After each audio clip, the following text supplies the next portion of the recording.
pinatay, inilagay sa plastic at basta tinapon na lang. Ganyan ang sinapit ng isang ginang sa Isabela at palaisipan pa rin sa mga pulis ang motibo sa pagpatay. Para bigyan ng mukha ang balita, Mobile Journal, Kayla Makantan.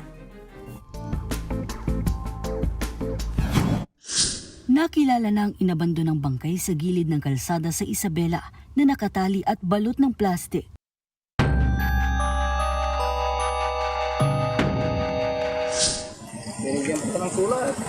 Sa bahaging ito ng Gamo Rojas Road, sa barangay Linglingay, Gamo, Isabela, napahintong mga motorista umaga nitong December 20.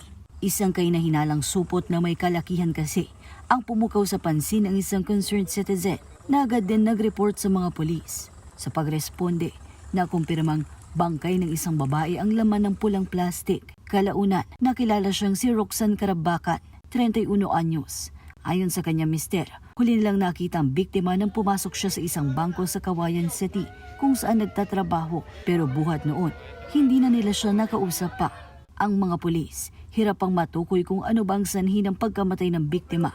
Pero posible umanong sa ibang lugar nangyari ang krimen at dito lang itinapon ang bangkay.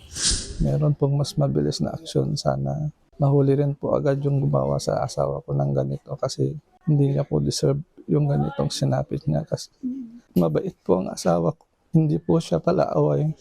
Sa ngayon, palaisipan sa pamilya kung anong motibo at sino ang responsable sa pagpatay kay Roxanne. Ang PNP Isabela bumuo na ng Special Investigation Task Force para sa mas malalim na investigasyon para malaman kung ano ba ang totoong sinapit ng biktima. Mga kapatid, Mobile Journal, Kayla Makantan, hatid ang mukha ng balita.